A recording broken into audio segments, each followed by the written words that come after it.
Fil-katekezi tagħna llum maħbubin tiegħi ser inkomplu nitkellmu dwar it-tema tas-salvazzjoni, tema li qed nesponija bil-mod ħafna u qed neħlu ħafna dettall u ħafna fil-font hekk biex naraw is-serjetà eżisti ta' din it-tema li hija fil-qalba tal-fidi tagħna, il-fidi nisranija hija fidi ta' salvazzjoni. Eżisti rajna illi s-sorsi tal-verità dwar dak li qed inkellimkom qegħdin fil-kelma tal-Alla u fit-tradizzjoni qaddisa tal-Knisja, u mbagħad tlaqna biex naraw għalfejn għandna bżonn is-salvazzjoni, billi naraw is-sitwazzjoni kif inhi u rajna li huwa Alla bħal tabib li jiftaħ ġerħa biex jara x'hemm huwa hu li jurina l-verità dwar is-sitwazzjoni tagħna bħala bnedmin viżavi lejh, viżavi l-eternità, viżavi d-destin tagħna bħala bnedmin. U rajna li l-umanità kollha tinsab fid-dnub. Rajna kif dan id-dnub jimmanifesta ruħu f'diversi dnubiet.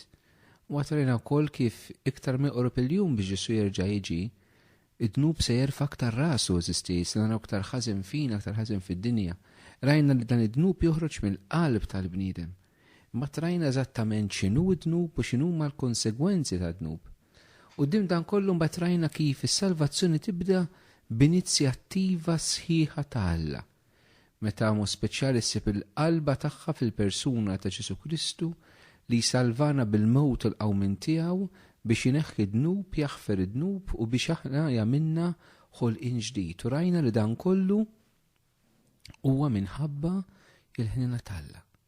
Quddiem din it-traċedja ta' dnub Alla juri ħniena mal-bniedem. Din hija verità eżisti. Importanti li dan ma jkunx kliem klixe, ma jkunx kliem li aħna mdorrijin nisimgħu, ma jkunx kliem li aħna biex ngħidu hekk sar parti mill-mixja tagħna, mill-ħajja tagħna, ma jħalluh imiss il-qalb tagħna. Hekk il-ħnina tal-Alla mhix kelma hekk li hija mvoga, imma ħnina tal-Alla hija relazzjoni tal-Alla magħna fiċ-ċirkustanzi tad-dnub tagħna. Illum sejri naraw jekk rajna s-sitwazzjoni tal-bniedem kif inhi. Mbagħad rajna Alla kif qed iwieġeb għal dis-sitwazzjoni billi jsalvana f'Ġesu Kristu. Issa ħnibdew sezzjoni oħra importanti dwar it-tema tas-salvazzjoni, kif aħna nilqgħu is-salvazzjoni. Kif aħna nilqgħu dak li Kristu għamel għalina fil-ħniena tiegħu eżisti. Ġifieri dak li Ġesu għamel issa aħna rridu nilqgħuh. L-ewwel ħaġa li rrid insemmi eżisti hija l-ħtieġa li aħna nikkollaboraw mal-grazzja ta' Alla. Dak li Ġesu għamel għalina fuq is-salib mhux hu għamlu u aħna noqogħdu ċassati lejh hekk u nħarsu lejh x'għamel.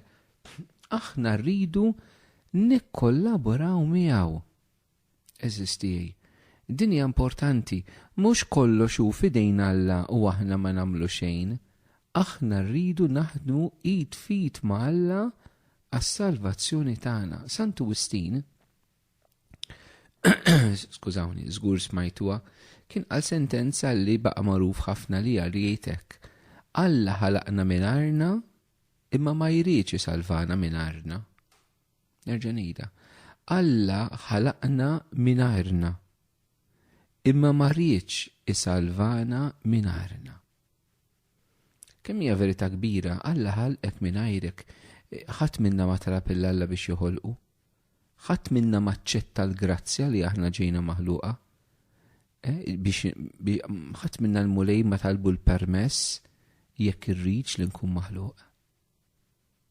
Meta nirrealizzaw eżisti, jekk naraw kif dan id-don tal-ħajja Alla taqunna bl-iktar mod liberu, bl-iktar mod gratis. U ġabna fl-eżistenza. Pero biex jisalvana, eżistijaj, ma jisalvanix mingħajrna. Biex ħalaqna, ma kellux bżonna. Pero biex jisalvana, għażel illi jkollu bżonna, iridna, eżistijaj.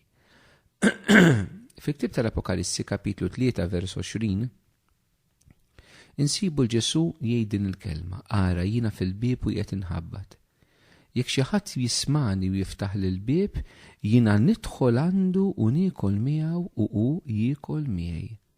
Hawnhekk qiegħda Ekk immisawija il-mulej jiġi jħabbat bil-grazzja tiegħu fuq il-bibin ta' qalbna u din maħna rridu niftu eżistijaj.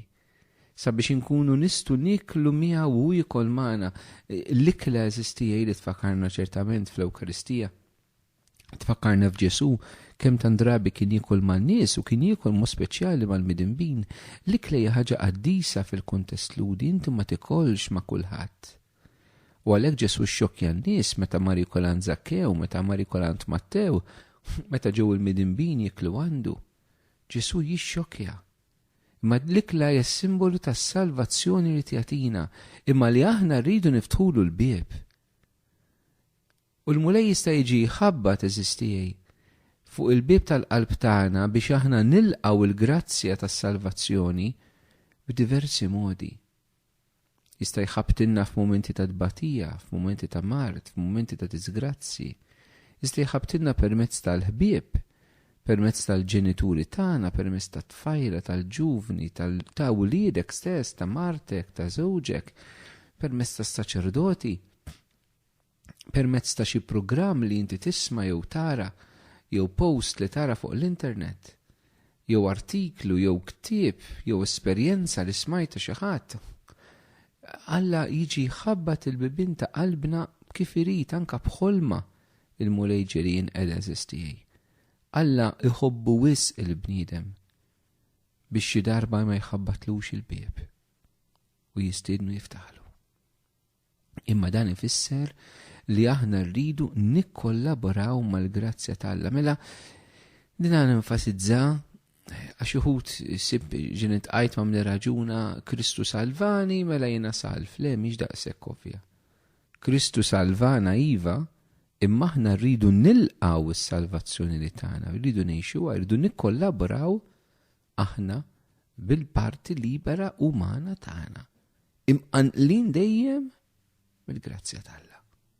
Għaliex anke l-libertà tagħna biex tikkollabora mal-grazzja tal-Alla hija huwa l-Ispirtu Santu li anqal il-libertà tagħna biex aħna niftħu qalbna beraħ għal dak li Ġesu għamel għalina. Melija grazzja kif jgħid San Franġisk, bi grazzja tiegħek biss naslu għandek l-aktar għoli. Waħda mit-talbiet ta' San Franġisk Assisi tant tolqotni jiena fil-ħajja tiegħi. Hekk meta nitolbuha ta' spiss aħna bħala patrijiet Franġiskani. Bi grazzja tiegħek biss naslu għandek l-aktar għoli. Imma rridu nikkollaboraw ma' din il-grazzja eżistijaj. It-tieni ħaġa li għandna bżonn biex nilqu dis-salvazzjoni hija l-fidi eżistijaj.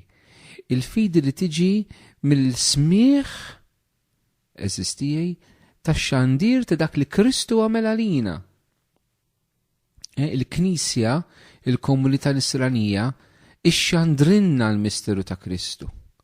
Kif għamlu l-apostli fil-bidu ta' Knisja f'Pentekoste ħarġu jxandru il-misteru ta' Ġesu, is-salvazzjoni l-mister tagħna fi Kristu. Biex imbagħad aħna nkunu nistgħu nilqgħu dik is-salvazzjoni fil-fidi, ma l-fidi ma tiġix mill-ajru, il-fidi tiġi mis-smieħ tal-kelma ta' Alla eżistijaj. U allura importanti inti is-salvazzjoni xi darba inti tittisma' din it-tħabbira, tittisma' dil-kerigma, tittisma' xi ħadd li lilek jgħidlek inti midneb, int fid-dnub jekk ma teċċax il-Ġesu f'ħajtek, inti tista' titlef ruħek fl-infern u għandek bżonn taċċetta l-Ġesu bħala situ s-salvatur tiegħek. Dan Ġesu li ħabbek, dan Ġesu li ta' ħajtu għalik, dan il-Ġesu li fil-ħnina tiegħu m'hemm xejn ikbar mill-imħabba tiegħu għalik, laqqas id-dnub tiegħek, kull ma trid tagħmel iddur lejh tilqgħu taċċettah. Tittisma' din it-taħbira. Eżisti. Jekk ma nisimgħux, min ma jismax b'Ġesu kif jista' jaċċetta dak il Ġesu għamel għalina. Aħna ħafna drabi maħbubin tiegħi aħna naħduha for granted din il-fidi tagħna. It-tħabbira ta' Kristu f'ħajjitna aħna naħduha for granted. Aħna ngħixu f'sitwazzjoni eżisti forsi ħafna minna tammidna meta kunna żgħar, trabbina fil-fidi nisranija, meta kbirna forsi ċħadnija, imma irrid jasal il-mument sewjek ċħadnija, sewjek bqajna fil-Knisja. Irrid jasal il-mument meta inti qed tisma' b'mod ġdid, b'mod frisk, b'mod għall-ewwel darba x'jagħmel Sidna Ġesu Kristu għalik biex inti kollok dak il-moment fil-ħajja tiegħek fejn tgħid jien naf li dakinhar ġiet imħabbra lili l-kelma ta' Alla, ġiet imħabbra lili s-salvazzjoni, ġie mħabbar lili l-persuna għażiża ta' Kristu u jiena naċċettah fil-fidi. Eżisti, is-salvazzjoni aħna nilqawha fil-fidi, mhux f'xi ħass, mhux f'xi emozzjoni. Kejn mulej jista' jmiss l-emozzjonijiet tagħna mid-darba u elf, imma mhix l-iktar ħaġa importanti. Aħna nilqgħu il-grazzja tas-salvazzjoni bil-fidi.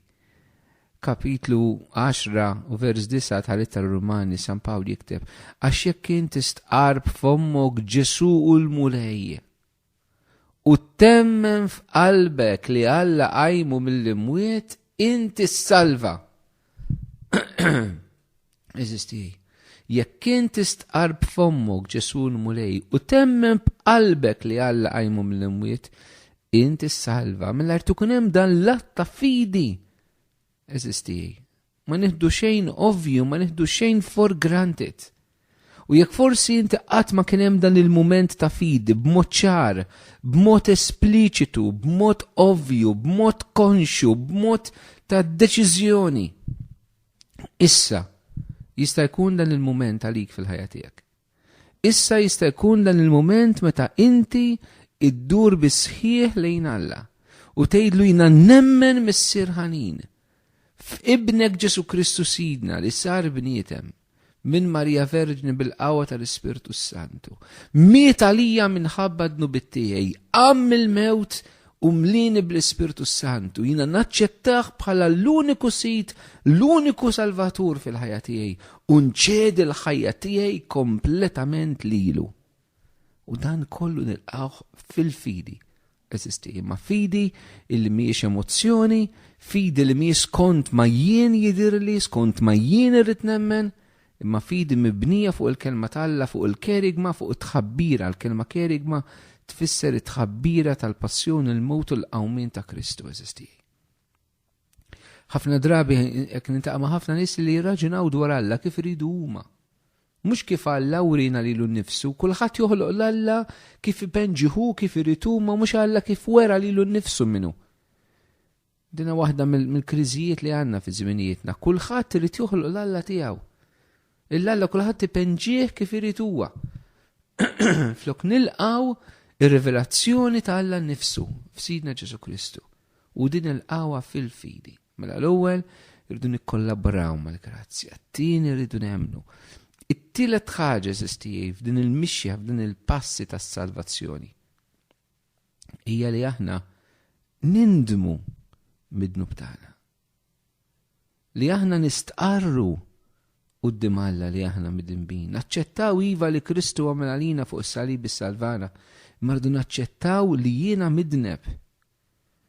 Il-Katekizmu tal-Knisja Kattolika eżistijie, paragrafu 1989, jidinna imqanqal mill-grazzja il-bniedem idur lejn Alla u jitbiegħed mid-dnub.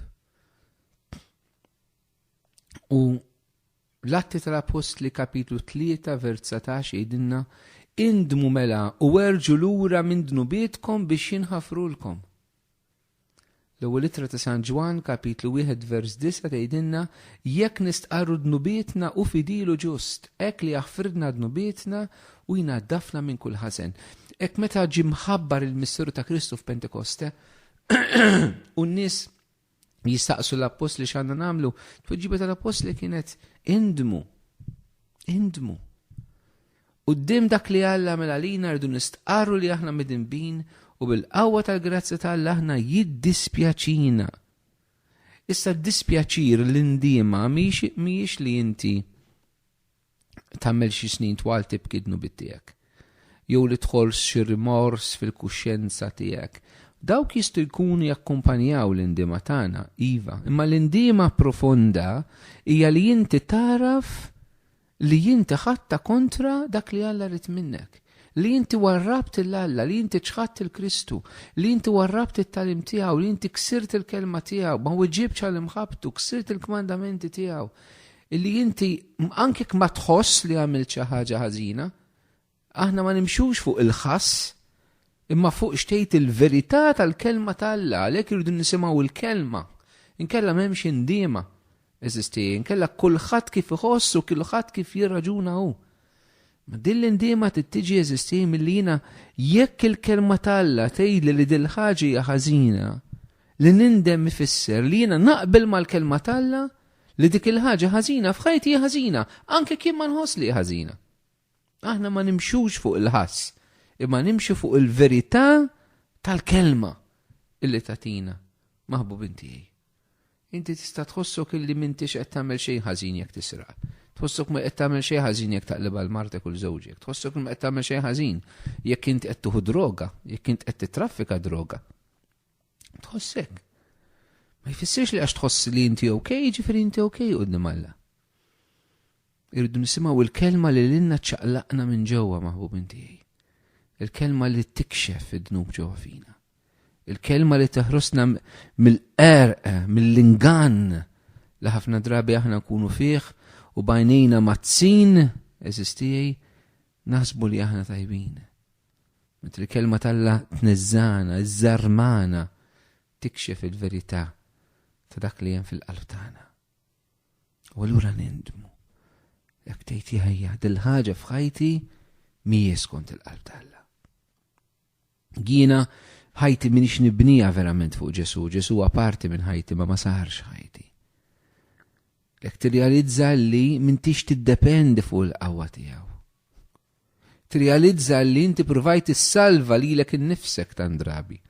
Tirrealizza li inti provajt tagħmel il-bniedem is-salvatur tiegħek. Inti provajt tagħmel il-flus is-salvaturi tiegħek. Inti provajt tagħmel xi politiku is-salvatur tiegħek. Inti provajt tagħmel xi opinjonista s-salvatur tiegħek, xi awtur, xi kittieb, xi kantant, xi filmstar. Xi saċerdot, xi qaddis, xi papa, xi jisqof. Ħadd mhu salvatur il-fsidna Ġesu Kristu. U jekk inti il-fiduċja tiegħek tagħmel salvatur ieħor flok Kristu, għandek bżonn tindem. Tan drabi jeżisti aħna hekk, aħna l-fiduċja tagħna fil-bnedmin u mhux f'Alla. U rridu nistqarru dan id-dnub. Narfu li aħna bidinba, aħna fittixna salvaturi oħrajn u mhux il-sina Ġesu Kristu. Allura eżisti mela nikkollaboraw mal-grazzja, dan il-qawħ fil-fidi, nindmu bid-dnub tagħna. Ir-raba ħaġa li hija essenzjali, importanti għas-salvazzjoni eżistijaj hija il-mamudija. Il-mamudija. Il-mamudija mhix xi ħaġa optional. Tmur supermarket u jekk għandek aptit toħodek, m'għandekx aptit ma toħodix, jekk toġbok tixtrijak, ma toġbokx ma tixtrijiex, u ħajtek tibqa' mixja le. Il-mamudija eżistijaj hija essenzjali għas-salvazzjoni tagħna. Fil-mamudija x'jiġri? Fl-Ittra Rumani kapitlu 6 mill-verus 3 sa 4 San Pawl b'mod sempliċi jispjega ftit il-mamudija b'dan mod. Ma tafux li aħna l-koll li tammidna fi Kristu Ġesu tammidna fil-mewt tiegħu? Intfinna miegħu fil-mewt permezz tal-mamudija, sabiex kif Kristu kien imqajjem mill-imwiet permezz tal-qawwa glorjuża tal-Missier, hekk aħna ngħixu ħajja ġdida. Il-mamudija maħbubin tiegħi, il-kelma baptizzot, hija tfisser li inti tiġi maddas. L-insara fil-bidu l-mamudija ma kienx li jitfaw l-ilma fuq ras it-tarbija.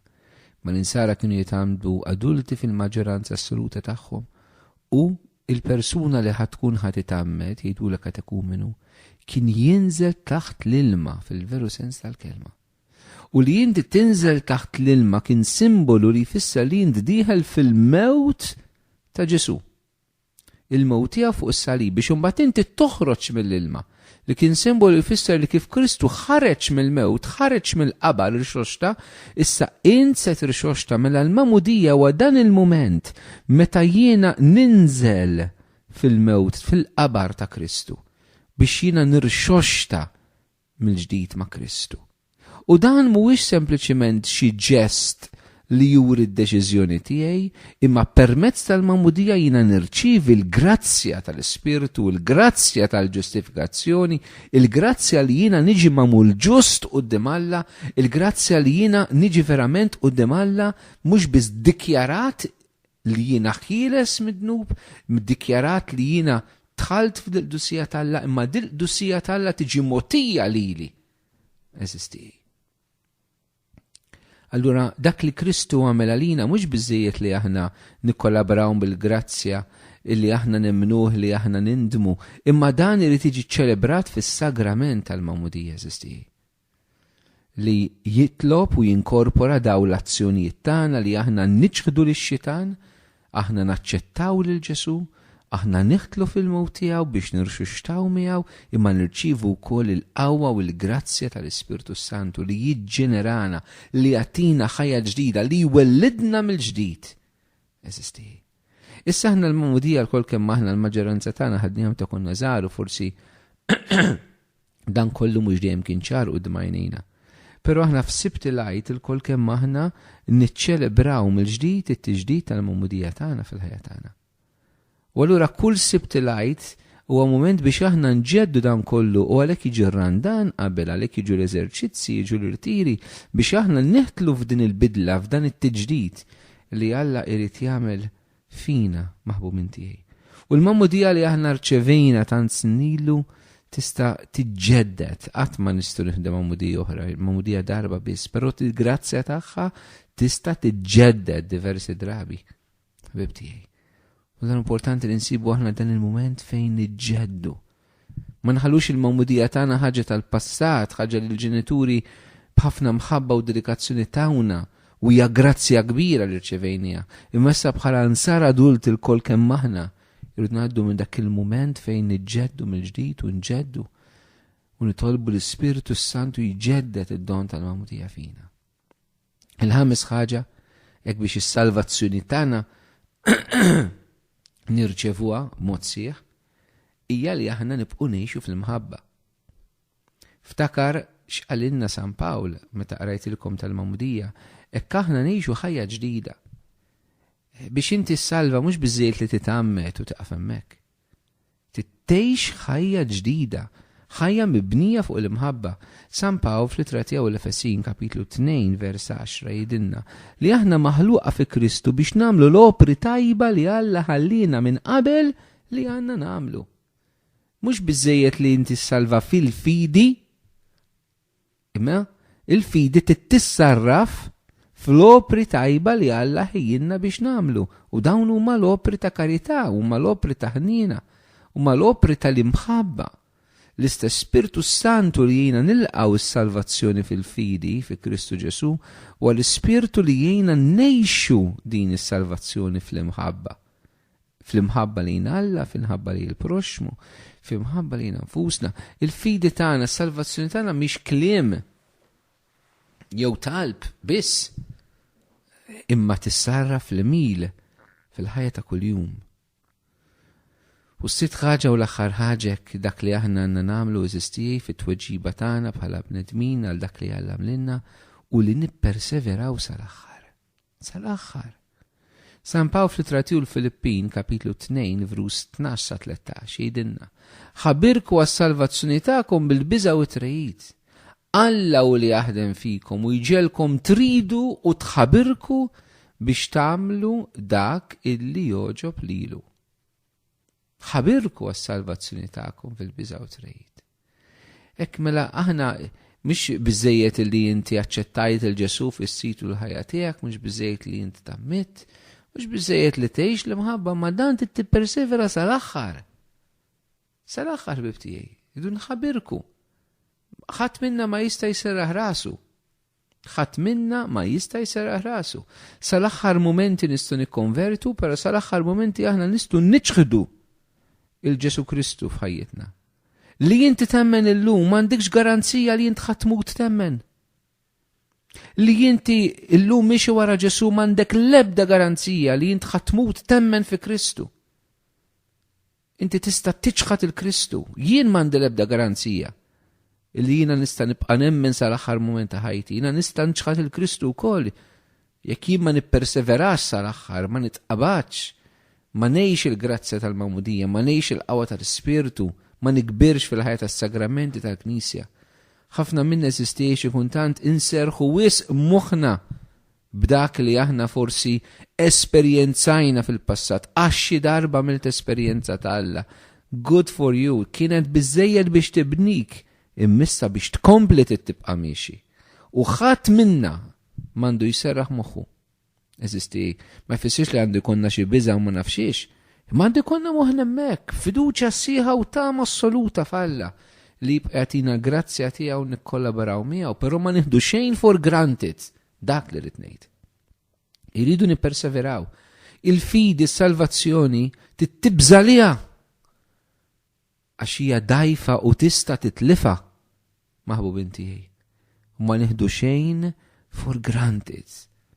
U rridu nitolbu għalina għal xulxin li nipperseveraw sal-aħħar. Alla fl-imħabba tnina tiegħu sal-aħħar. Anke jekk nitbedu f'xi mument. Jibqa' jiġri warajna u għetina grazzja tiegħu. Per jew nagħmlu kuraġġ maħbubin tiegħi. Jew nipperseveraw ma naqtawx qalbna jekk xi ħadd minnkom biret. Dan mhux mument ta' kundanna fil-ħajja tiegħek, mument li jiftaħlek għajnejk u terġa' tiġi lura. Terġa' tħaddan il-Ġesu fil-ħajja tiegħek u tkompli mixi l-qudiem, għalhekk kuraġġ eżisti. Infakkarkom mela li dis-salvazzjoni l mulejġa bidna aħna irridu nikkollaboraw mal-grazzja ta' Alla. Irridu nisimgħu minn dak li Alla għamel għalina u nilqgħuh fil-fidi. Irridu nindmu nistqarru li aħna midinbin, nirċievu s-sagrament tal-Mawmudija, irridu ngħixu fl-imħabba u rridu nipperseveraw sal-aħħar.